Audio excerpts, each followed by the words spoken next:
Hi, and welcome back to my channel, or welcome if you're new here. My name is Lotus, but you can call me Lo, and this is my life, and I kind of sort of love it. So, you may be wondering, Lotus, today is day 15 in my 100 days of making comics. Where did day 10 go? I realized that 5 days of progress actually wasn't a lot, so I scooted it up. I changed it to now I'm just gonna do the updates every Sunday so that they're weekly. I thought about doing every 10 days, but my head can't. Every Sunday, I could calculate every Sunday. So now that we're caught up as to where day 10 went, let me tell you about the days from 5 to 15. Shall we? Pull up a chair. It's gonna be a good one. I'm actually gonna make it short because not that much happened. I kept on going down the rabbit hole of trying to teach myself how to draw the things that I didn't know how to draw, like, you know, perspectives and backgrounds. And I was getting to the point where I started to realize that where I was, like skill-wise, wasn't going to get me where I wanted to be. I'm like really lacking on backgrounds, and the original story that I chose, Beyond the Valley, had this very pre-Japanese-esque, like fantasy Japanese-esque background. Like if you think Demon Slayer, you know how it's the old school Japanese, but then fantasy, so more like Spirited Away. My cat just broke into my room. Morgana, come here. Did you hear that? Did you hear that? He's a crybaby. Anyway, let me finish this video. Wait, what was I saying? I actually really don't know.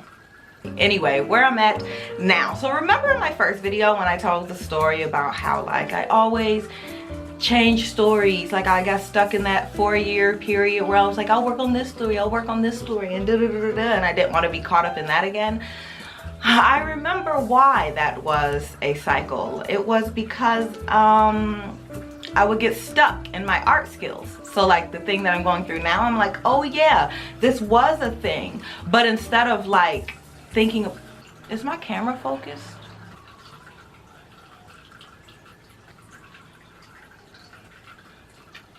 I don't know. I actually don't have my contacts in, so that just might be my vision that's not focused. Anyway, so I'm right back where I was before. I'm over here like, oh my god, what should I do? Da, da, da, da.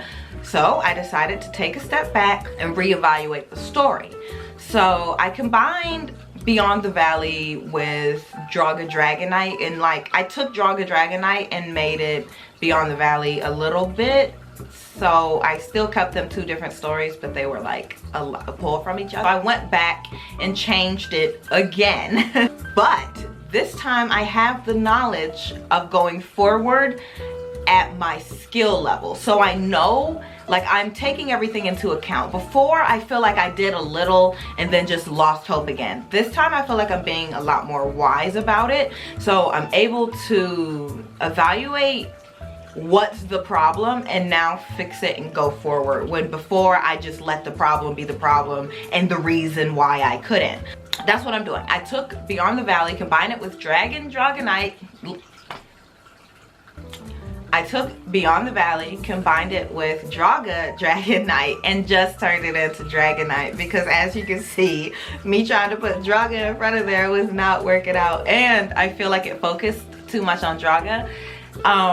If I put Draga in front of Dragonite, when there are like 5 different Dragonites, there goes Morgana. I honestly did that only because I was reading this book called Manga in Theory and Practice by Hiroshi, I can't remember his name, but he makes JoJo. And it's a really good book. Like, if you know, which I'm actually going to talk about, the hero's journey and how to tell stories, he talked about the shonen version of that. And since I write manga, even though I don't write shonen, can you hear Morgana? Oh my god, Morg! Why? This video is already longer than I wanted it to be. He came right back in. Morgana, please just let me finish this video.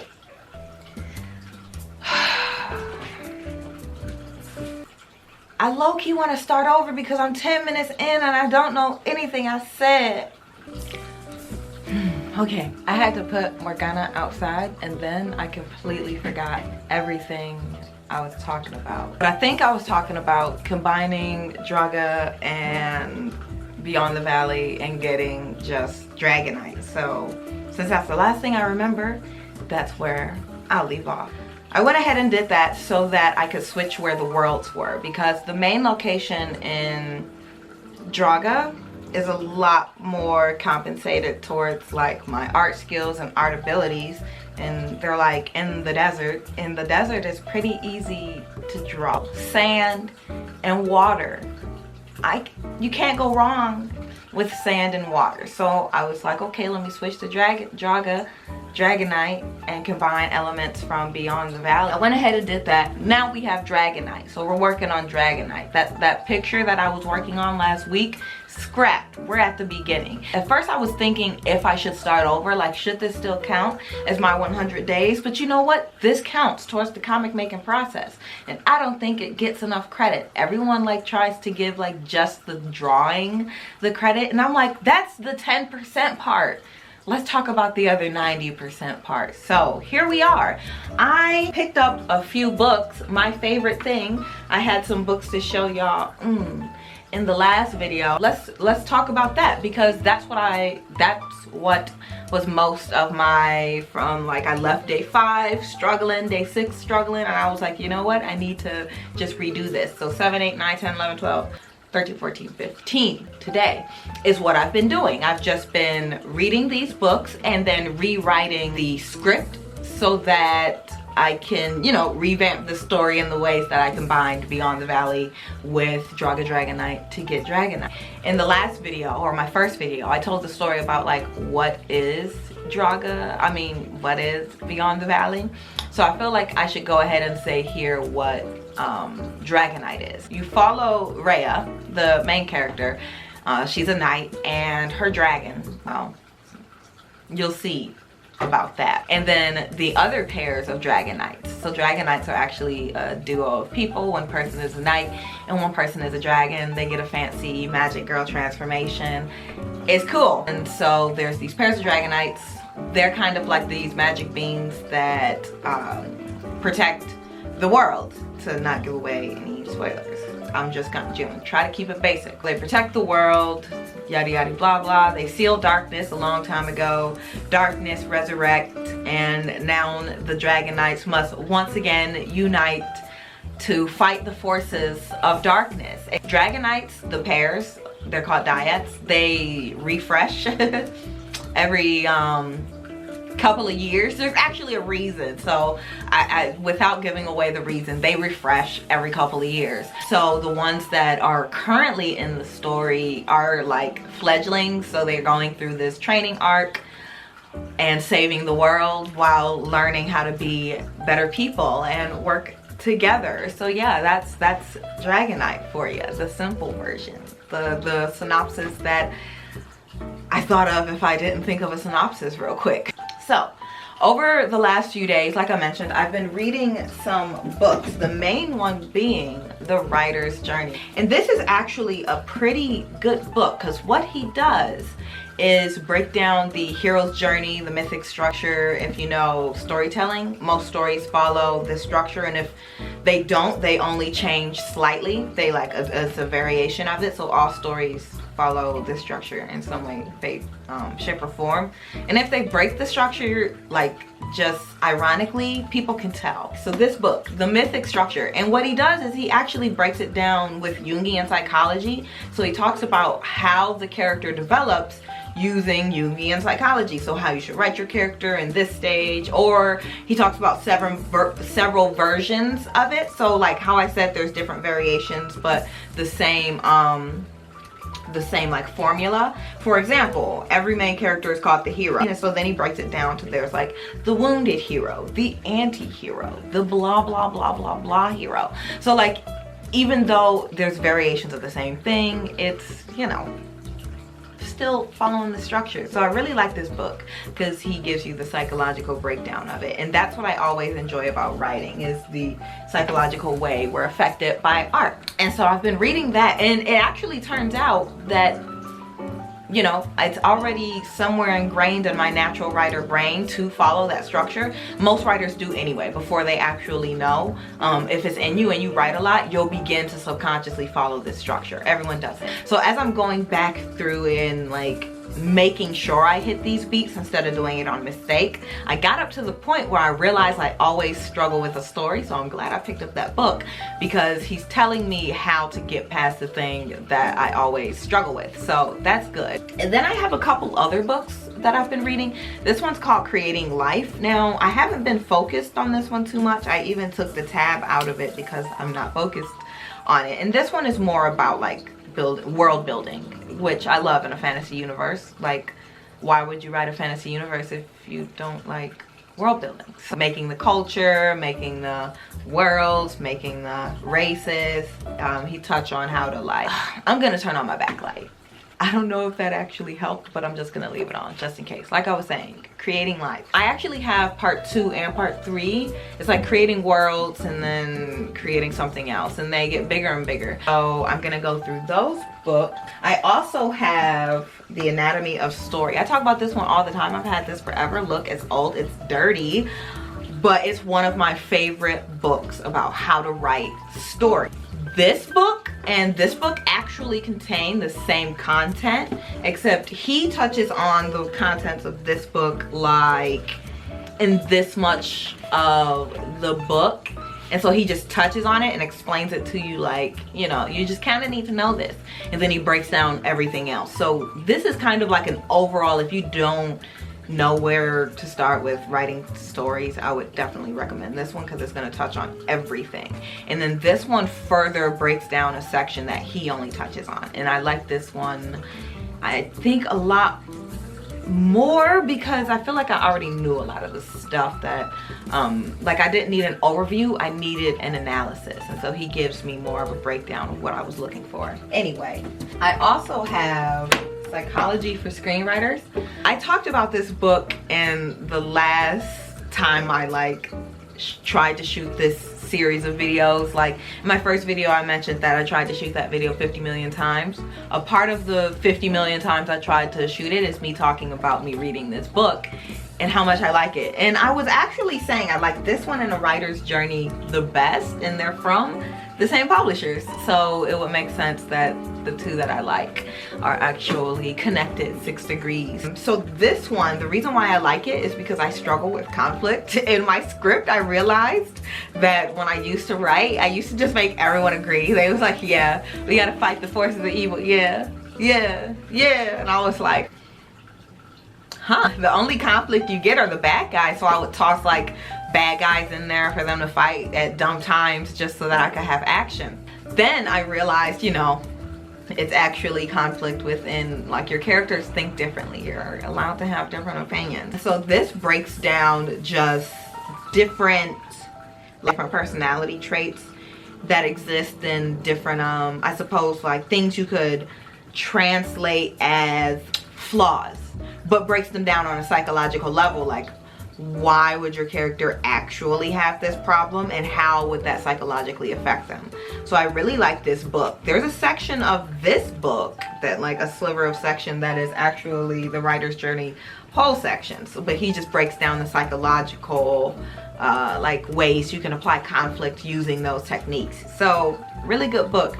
This and The Writer's Journey are the main ones that I'm focusing on. And then the last one is Dialogue for Writers. It's a little simple book, and it probably won't contain obviously too much beefy information. Even on the first page, there's something on my nose. Even on the first page, he says, you know, this is not an academic book on writing. I want it to be a fun, easygoing read. So I already know that I'm not gonna get like a Jungian psychology and analysis on how to write dialogue from this.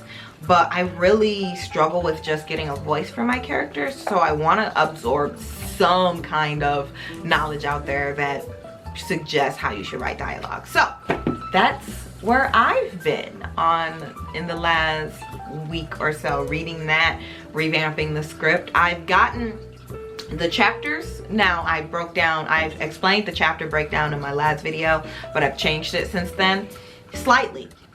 Excuse me. So the chapters are now 12 sections, and then each section I think is 20 pages, and 2 chapters is planning to be 1 book. And that's more math. I actually did put it on a calculator, and I think the one that I actually ended up on was 432. So I would have to draw 432 pages before book 1 would be out. But I'm not gonna think about that. I'm just gonna focus on writing it right now, because well, who knows what it's gonna be at the end, so why worry about that? So I started, you know, rewriting the script. I have all of scene 1, except for like the last 5 pages, because I need to just solidify how I want that to play out. Like, I know what happens, but I don't know how it happens, yeah. And then section 2 have written up to a certain point, I believe. Let me actually turn around and check it out. Okay, so I actually do have section 2 and 3 written, like most of the script. I just have to go in there and add like some parts where they're talking or change some action. And then 4, I know what happens, but it's just not written in there. And then 5, well, I actually know what happens in all of chapter 1, it's just not written in there. So I went in and wrote like just what happens in that scene for 5, 6, 7, 8, 9, 10, 11, and 12. And then chapter 2 is actually like on the writer's journey book that I was reading, the spot where I get stuck. So now that I'm going through the writer's journey, I'm gonna be able to get past that thing that usually gets me stuck. As you go through the book, at the end of each stage, he has you answer some questions so that you can, you know, make sure your story is cohesive throughout the entire piece. So I'm gonna go ahead and fill those in. Like, this is what I'm doing for going forward, and then I'm gonna check in again on next Sunday. And next Sunday will actually be day 22. So it's not gonna be these even divisible by 5 days this whole time. Now we're just weekly. Day 15 just happened to be lucky and fall on the Sunday, a Sunday. I was gonna do it on a Sunday anyway. It was just perfect. Anyway, I'm gonna go ahead, answer those questions. Like, he asked questions like, how well do you know the hero? Complete a biological sketch, their personal history, da da da da da. And I know a lot of this stuff, and he was going through like what was major decisions that they made in their life, what was major things that affected them in the story. Like, go and write the history of your story, what was happening in the world, what was happening in your character's life, how did that shape them. So I want to go ahead and do that for all the main characters in Dragonite. Dragonite has a very set cast, so you follow the set of, I believe, 10 people, 11 people.